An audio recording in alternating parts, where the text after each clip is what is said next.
And welcome back to the Bliss Bean. I'm excited for today's video because it is about food and I love food. So more specifically, this video is going to be about how to pack a healthy lunch, whether that's for school, for work, even if you work at home and you just want to prep a lunch so that you don't have to waste time in the middle of the day doing it. Packing your own lunch is great for your wallet because it's usually cheaper to just buy ingredients and make meals yourself rather than going out to eat. It'll make it easier to eat healthy because you have direct control over what you're putting in your lunch. And if you normally go out for lunch, especially somewhere that's a little farther away, it can even save you time. So spend less, eat healthier, and save time.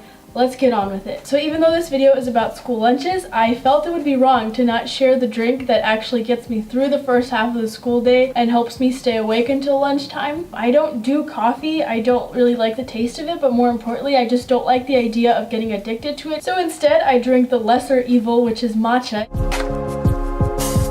It has more caffeine than green tea does, but less than black tea or coffee, and it's just not as habit forming. Okay, so kind of just kidding about the lesser evil part because matcha actually has health benefits. So I looked up how to pronounce this word and then I forgot, so let me check again. So matcha has a lot of catechins, which are an antioxidant, and they have cancer fighting effect. There's other health benefits too, but a lot of this hasn't been thoroughly studied, so I'll just leave it at that. But from my research, according to my research, there's really no downside to drinking matcha, except if you have like a sensitivity to caffeine or something like that. But usually if you're drinking matcha, you're doing it for the caffeine. So I use Soar Organics matcha because it's certified organic. It tastes really good. There's no other ingredients in it. I have the everyday kind and the ceremonial grade. I use both of them for lattes, but if I'm baking or something, then I just use the everyday one. The directions say to use a half teaspoon of matcha. I do anywhere from a half to 1 teaspoon because I use a pretty big mug. So I put that in an empty mug and then I boil some water, but I let it cool off a little bit because you don't want your water to be too hot. Then it actually kind of burns the matcha and creates a little bit of a bitter taste. I put a little bit of the water in the mug and I whisk it. Once it's all nice and smooth, then I pour in the rest of the water and then I top it with almond milk and a little bit of vanilla. I'm not a food blogger, so I don't have like an exact precise recipe, but I'm pretty sure it's about a cup of water, a cup of almond milk, and then half a teaspoon of vanilla. Alright, so once I've gotten through half of the school day running on this matcha fuel, it's time for lunch.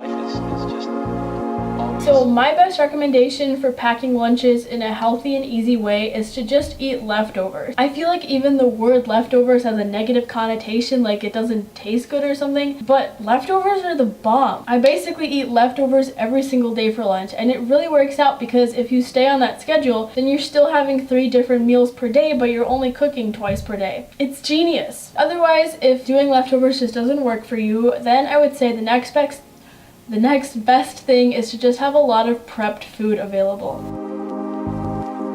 You want foods that are going to work in various combinations. For example, a bowl of quinoa. You can make a bowl of quinoa porridge for breakfast. You can add it as a protein source for your lunch, and then you can eat it alongside your dinner. So those are the kinds of foods that you want to prepare. So you could do a little bit of this every day, but you can also organize meal prepping. Most people will either do all of their meal prepping on Sunday or do some of it on Sunday and then some of it Wednesday because it's kind of halfway through the work week. The only thing I would say is plan well for this. I think if you don't plan, meal prepping can become even more stress than it's worth. But if you plan it out nicely and you know exactly what you're gonna make and how you can use it throughout the week, it's a super good use of time. So what I would recommend meal prepping, first of all, I am a huge fan of just roasting like a big sheet tray of veggies. A long time ago, I found some recipe that was just like balsamic roasted veggies, and it was carrots, broccoli, summer squash, zucchini, and mushrooms. Also cherry tomatoes, but I just skipped those because not a huge fan of cooked cherry tomatoes, but it tasted so good. Like it was the perfect combination of veggies. I'll add the recipe if I can find it, but that works so well for lunch because it helps you get your dose of veggies in. Next, I would recommend having some sort of a grain on hand, unless you're paleo, in which case you do you know what works best for you. But I would prep something like some rice or some quinoa, something that can work alongside a variety of different meals. If you want to spice it up, literally, if you want to spice it up, you can add some spices.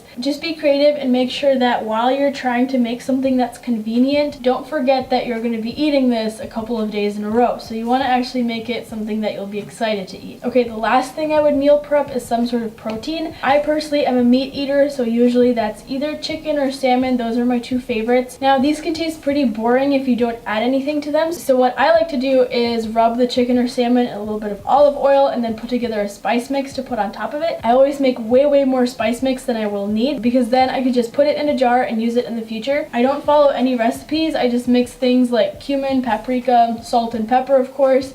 Yeah, just whatever's in the kitchen and smells nice, I guess. It always ends up tasting good, so I just don't worry about following recipes. If you're vegetarian, again, you probably already know of proteins that you like. So things like some tofu, some tempeh, chickpeas are a great source of protein. If you make some crispy chickpeas, that tastes really good. Beans and rice are a classic protein combo. So yeah, if you have those three things, if you have some veggies, some sort of like base, and then a nice protein, you're basically good to go. And then since I am obsessed with avocado, I probably would top everything with avocado. That's a great way to get some fats in there as well.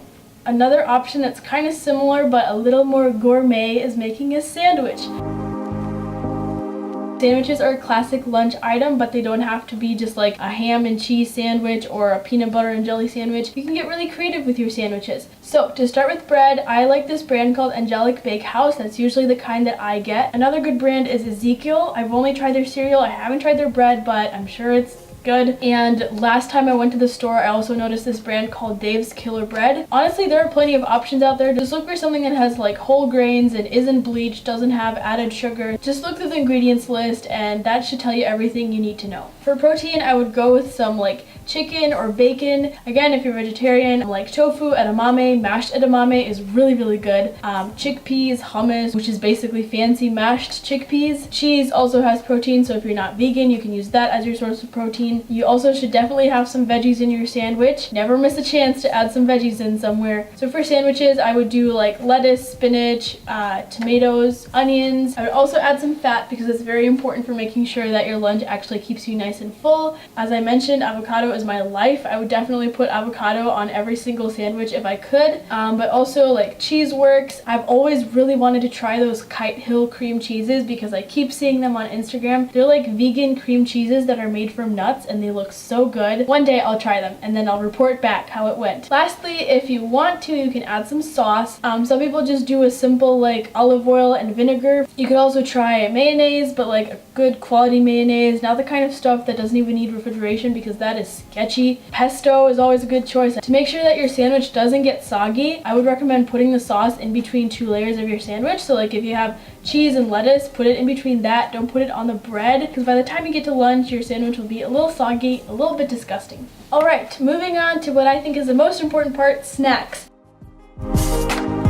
You always want to have snacks in your lunchbox. You can't just pack food for lunchtime. You have to make sure that you can get from breakfast to lunch and then from lunch to whatever your next meal is, which in my case is a second lunch once I get home. If you're doing meal prep, you might as well also prep some snacks. So some good ones, you can make some homemade hummus and then have that with carrots or chips. You can make some energy bars and I'll link to some of my favorite recipes in the description. I actually just put together a recipe for some golden milk energy balls and I shared it on Instagram, but I'll also share it with you here because I'm so nice. So here's how it goes. You take 250 grams of dates, 150 grams of almonds, 2 tablespoons of coconut oil, 3 tablespoons of water, 3 teaspoons of turmeric, a half teaspoon of vanilla extract, half teaspoon of cinnamon, quarter teaspoon of ground cloves, and quarter teaspoon of nutmeg. Basically, you just blend that all together in your food processor. Use the highest power food processor that you have available to you because these ingredients can get a little bit difficult to blend for your average like smoothie blender. It's worth it though. These things taste so good. If you've ever had golden milk, it's kind of reminiscent of that. There are also some snacks that you can just buy and eat. So I personally really like buying like a wedge of cheese and then cutting it into cubes. Fruit is always great. Usually I bring something like grapes or apples or oranges. Popcorn is one of my favorites. I really like Buddha Bowl brand popcorn. They have like a sweet flavor and a coconut oil flavor, avocado oil.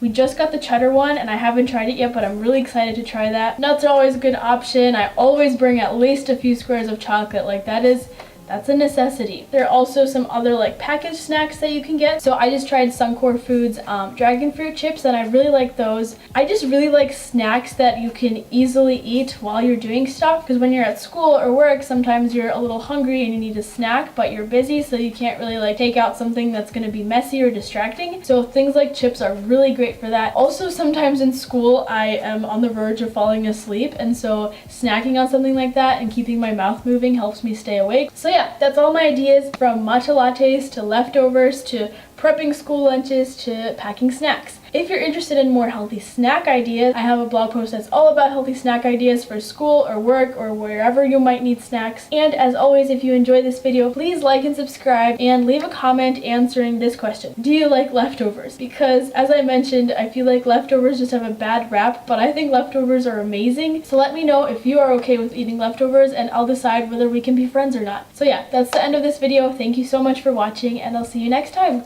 Bye!